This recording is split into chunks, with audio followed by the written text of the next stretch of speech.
The fall season is upon us, and with it comes the falling leaves, chilly wind through naked branches, longer nights, and in those long nights, all the best times to play spooky games.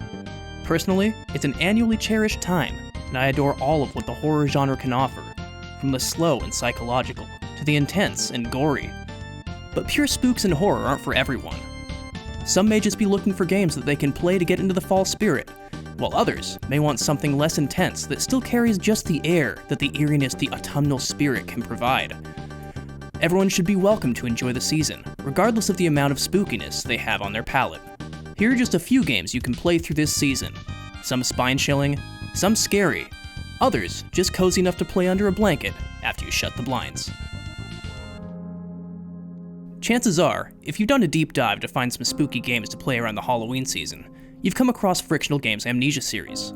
Even for those well-versed in Amnesia though, Frictional Games' standalone title Soma is usually harshly overlooked. Soma carries a lot of the DNA that made Amnesia stand out, with first-person problem-solving and exploration. However, Soma stood out for me not for the way the team typically does horror, but for how the story impacted me. Soma dives deep into themes about consciousness and humanity. While it's easy to wave your hand at it at first in a been-there-done-that sort of way, as the story progresses, you're put into situations that are both extensively thought-provoking and increasingly uncomfortable. And unlike many other games, actually made me pause and put the controller down to think about certain actions before I made a choice. The story is what stands out as you walk away from Soma. So much so that I'd even recommend just turning off the encounters where you'd run away from the monster. If you've found over the past decade that powerlessly running around a maze while something chases you has turned from frightening to extremely frustrating, I recommend playing Soma on safe mode to take your time and drink in the literally dripping atmosphere and chilling story. If you still love getting chased, play like normal, and I'm sure you still won't be disappointed.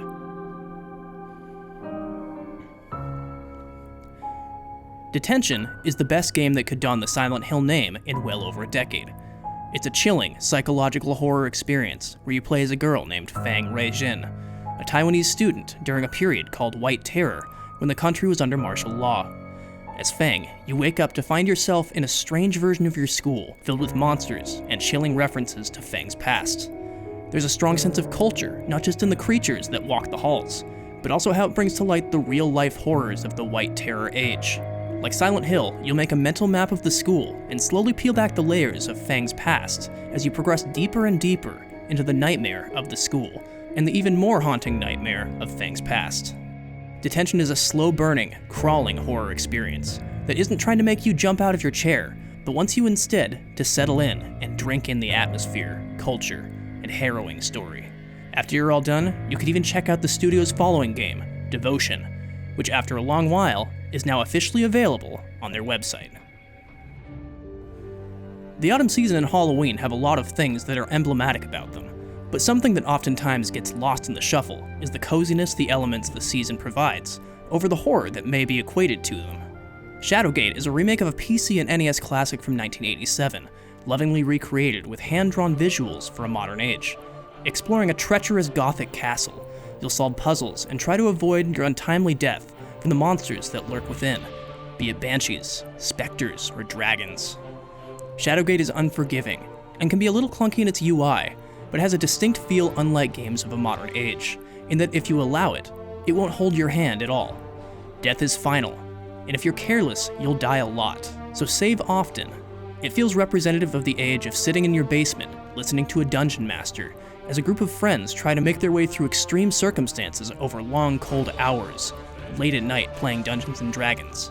Shadowgate is a game you settle into, expecting death, but always excited to see the monster, or puzzle, that lurks behind the next door.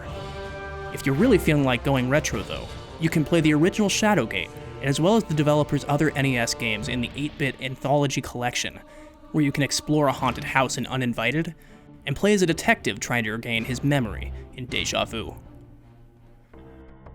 Night in the Woods isn't by any means frightening, but that doesn't mean it should be overlooked for your fall or October queue. In Night in the Woods, you play as May, who's dropped out of college and is rediscovering her hometown after being gone for 2 years. While there's definitely an underlying story with horror elements revolving around cults and the supernatural that emerges by the game's conclusion, the real power of Night in the Woods comes from the daily routine you get into, and how you connect with the town and the people living in it. You'll hang out with friends playing music, getting pizza, and sitting by a campfire on cool nights, all the while seeing all the things that have changed around your old hometown. You'll create your own schedule as you play, and see people's stories subtly evolve and change. There's something really special about walking down the street as the fall leaves pick up under your feet, talking to people you once knew, the same people in the same town, both somehow different at another life stage than when you knew them last. Some have lost their jobs. Others look forward to quitting time so they can watch football together. Night in the Woods has a wonderful and stunningly real voice in its characters and world, giving May a believable character, outwardly cool and internally delicately fragile, and in the difficult transitional period, no longer a child, not grown enough emotionally to be considered an adult. She doesn't fit in with the teenagers, and the adults usually don't want to have anything to do with her. Like Shenmue though, it's the routines that you create in a place that feels like home around the fall season that stands out. Exploring May's small town of Possum Springs with her friends as the chilly autumn progresses has a deeply melancholic feel, especially for those who have grown to see their hometowns change as they struggle to find their place outside of their youth. These were just 4 games that you can easily play throughout the fall season, whether spooky, blood-curdling, or just generally cozy. But you don't have to stop there. There are plenty to go around for the month of October and beyond. Whenever you play, be sure to grab your coziest sweater, pull those blinds down as the full moon rises and the dead leaves trail by your window, and get your favorite ready for the fall season. Happy fall, everyone. See you next time.